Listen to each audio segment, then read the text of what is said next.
For decades, home ownership in the U.S. has been seen as a symbol of financial prosperity and stability. However, today, this American dream is crumbling as severe housing shortages plague several U.S. cities. Many employees can no longer afford to live near work as prices continue to rise and they find themselves trapped in a paycheck-to-paycheck cycle. While this is the reality for many millions of Americans today, it didn't always used to be this way. If you look at the past several decades of American history, pretty much the entire post-war period, when we think about what it means to be the richest country in the world, we have always used housing as our singular symbol of our prosperity and the breadth of our prosperity.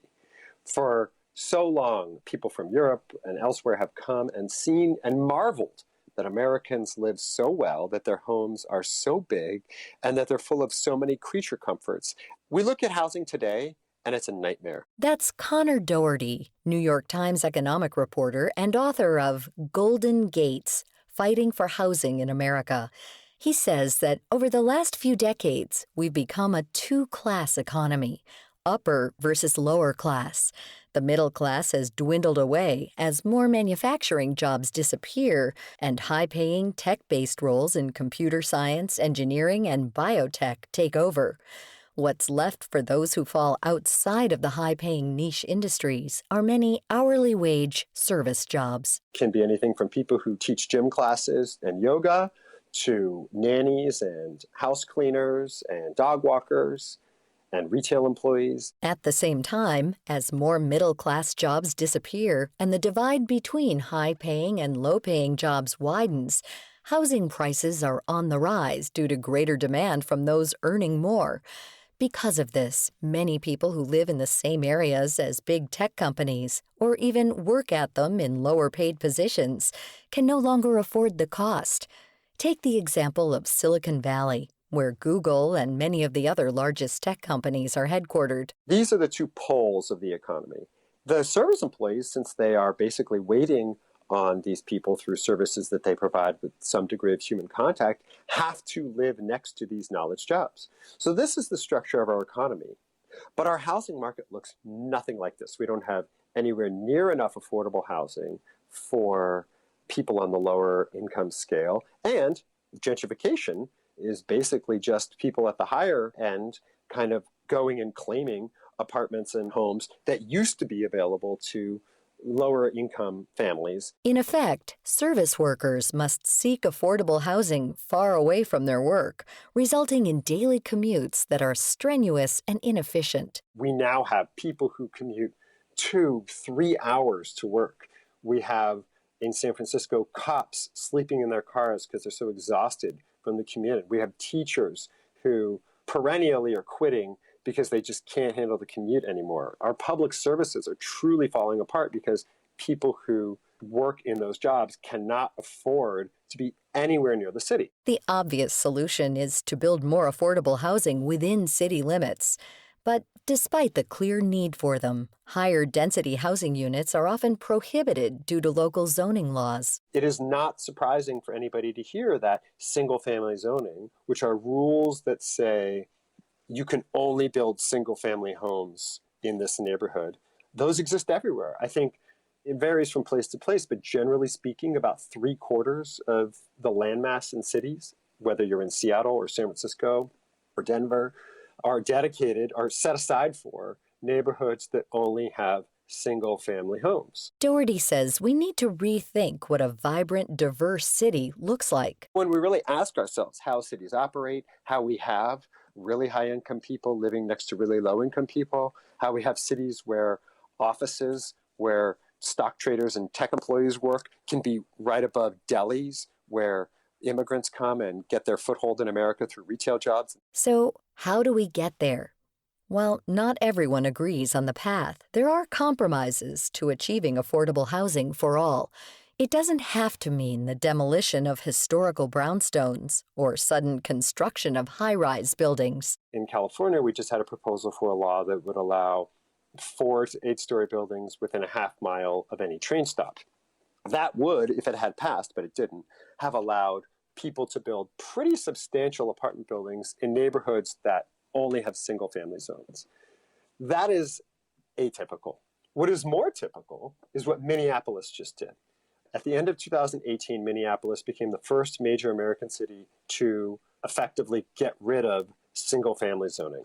So there are no longer any neighborhoods in Minneapolis where you can have only single-family homes.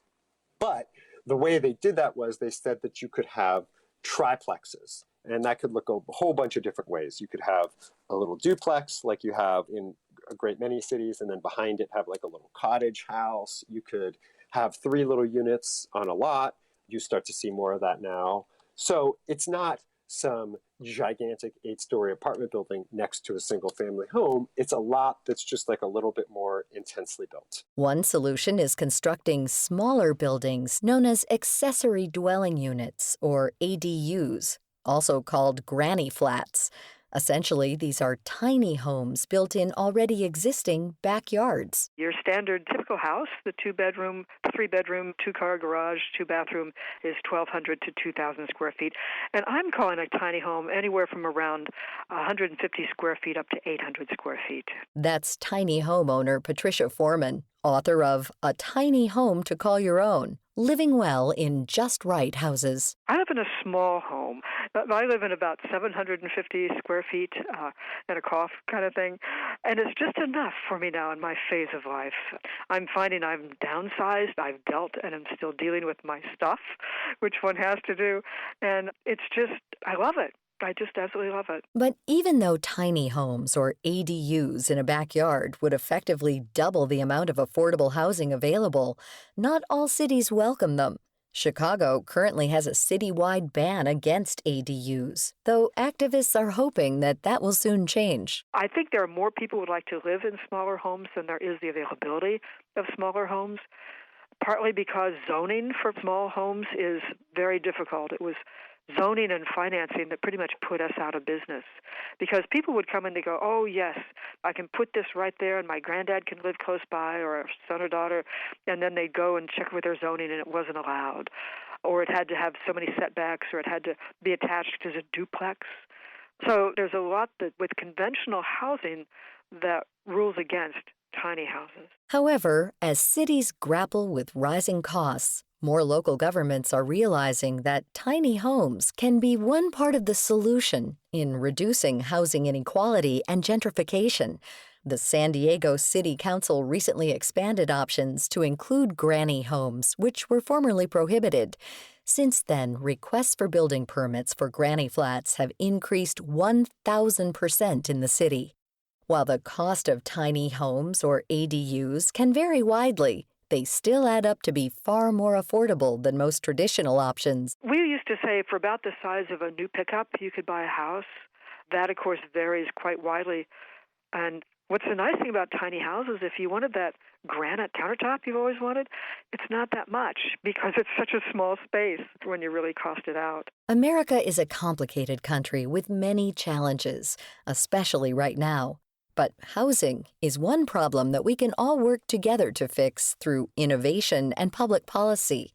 Maybe the traditional dream of a big house with a wraparound porch and white picket fence is simply outdated. Embracing a simpler way of living, like moving into a tiny home surrounded by less stuff, could be a solution to bridging this divide, or at least a tiny step in the right direction.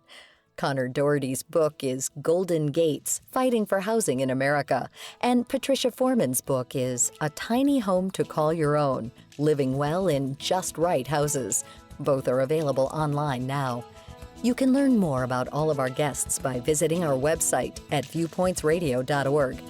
This segment is written and produced by Polly Hansen and Amira Zaveri. Studio production by Jason Dickey. I'm Marty Peterson. Coming up next week. Not everyone understands that this pig ate acorns for 8 months. The laborious production process for some high-end ingredients. Then, we're told every day, mostly on the internet, that you can't pronounce the name of a chemical. It must automatically be bad for you. A chemist's take on processed foods. I'm Marty Peterson. And I'm Gary Price. These stories in depth on your public affairs magazine, Viewpoints.